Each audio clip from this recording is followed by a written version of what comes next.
Welcome back to our channel, kung saan tinatalakay natin ang pinakabago at pinakaimportanteng balita tungkol sa modernisasyon ng ating sandatahang lakas. Sa panahon ng matinding sakuna, isa sa pinakamalaking tanong lagi ay, gaano kabilis makararating ang tulong? Gaano kabilis maaabot ang mga pinakaapektadong Pilipino?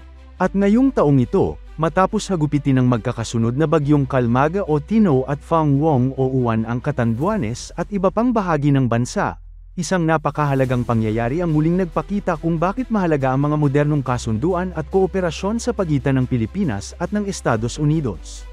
At dito pumapasok ang EDCA o Enhanced Defense Cooperation Agreement. Madalas, kapag naririnig natin ang EDCA, ang pumapasok agad sa isip ay militar, tensyon sa dagat, at geopolitics. Pero ngayong linggo, napatunayan muli ang isa pa nitong napakahalagang gamit, ang mabilis na humanitarian assistance at disaster response. Pero bago tayo magpatuloy, tandaan natin na ang matatag na Pilipinas ay hindi lang nabubuo sa lakas militar, kundi sa maayos na pamahalaan, paglaban sa korupsyon, pagtanggi sa political fanaticism, at pagsugpo sa fake news.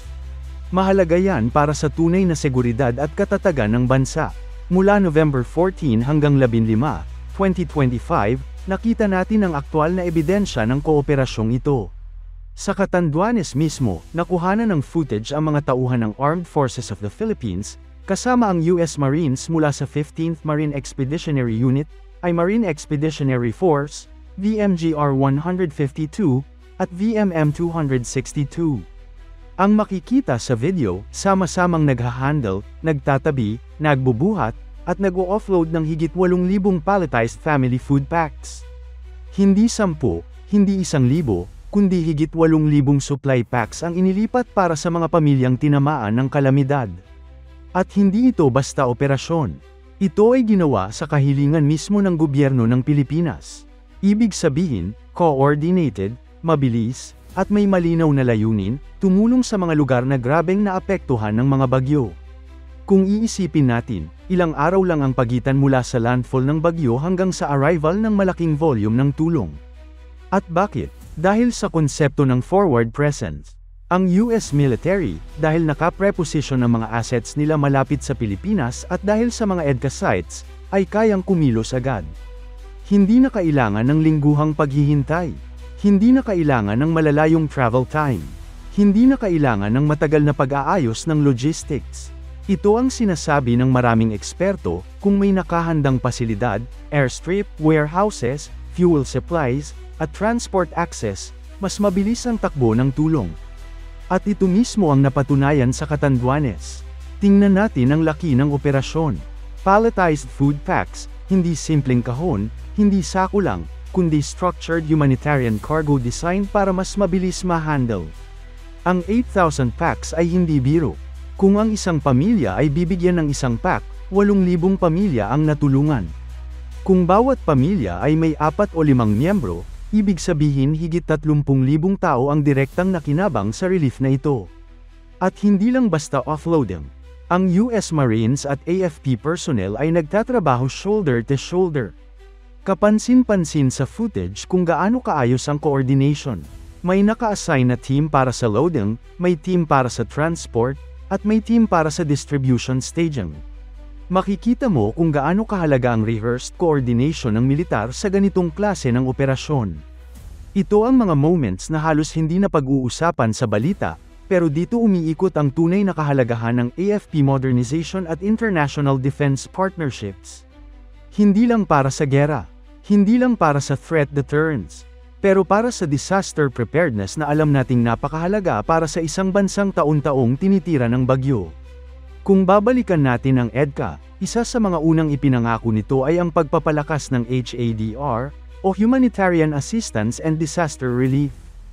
Sa madaling salita, tulong sa panahon ng sakuna.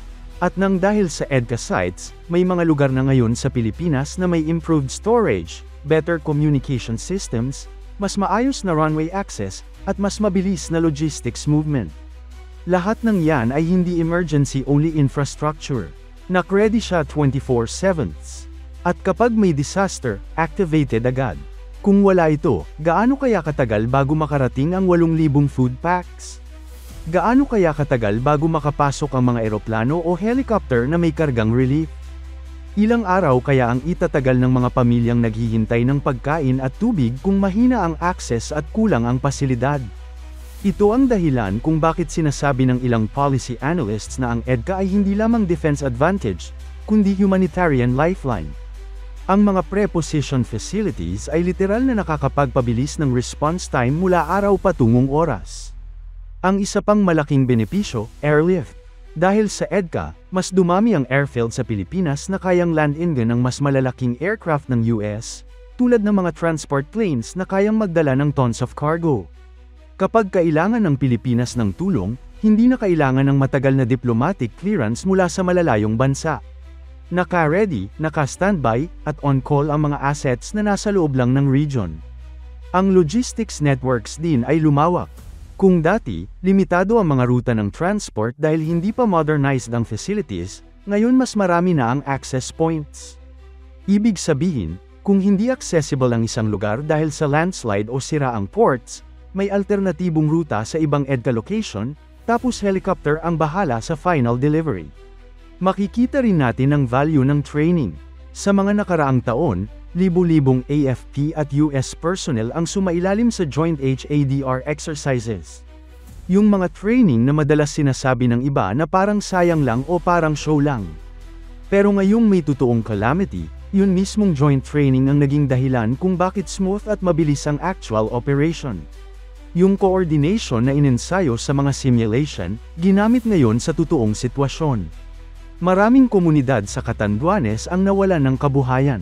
May mga lugar na isolated dahil bumagsak ang tulay, may landslide, at may lugar na nawalan ng linya ng komunikasyon. Sa mga ganitong kondisyon, napakahirap mag-deploy ng civilian trucks at transport. Kaya malaking tulong ang military airlift, dahil kahit mahirap ang terrain, kaya nilang magpasok ng supply. Dito natin nakikita ang synergy. Ang AFP, bilang unang responder, ang nagbigay ng on-the-ground situational assessment. Sila ang unang nakarating sa isolated areas. Sila ang nagbigay ng communication relay, damage reports, at priority lists. Samantala, ang US side ang nag-provide ng heavy airlift capability at logistical muscle. Pinagsama, mabilis ang naging galaw. Kung iisipin natin, kung walang ganitong cooperation, gaano kaya kalaki ang magiging epekto sa mga pamilyang stranded? Kung walang airlift, food packs, at joint operations, maaaring mas tumagal ang paghihintay nila. At sa panahon ng disaster, bawat oras ay mahalaga. Ito rin ang dahilan kung bakit maraming eksperto ang nagsasabing dapat pa lalo pang palakasin ang EDCA HADR functions. Hindi ito political statement. Ito ay practical necessity. Dahil sa lokasyon ng Pilipinas, hindi natin maiiwasan ang mga bagyo. Hindi natin maiiwasan ang lindol. Hindi natin maiiwasan ang mga hazard sa Pacific Ring of Fire. Pero ang hindi dapat natin tanggapin ay mabagal na response time. At heto ang malinaw na mensahe ng nangyaring operation, kaya nating bumilis, kaya nating maging organized, kaya nating gumamit ng modern logistics. At kaya natin itong gawin dahil may partners tayo. Hindi ito usapin ng pagiging dependent. Ito ay usapin ng practical cooperation at mutual benefit. Dahil sa mga EDCA site, hindi lang tayo umasenso sa military posture. Tumaas din ang ating ability na magbigay ng tulong sa sarili nating mamamayan sa oras ng pangangailangan.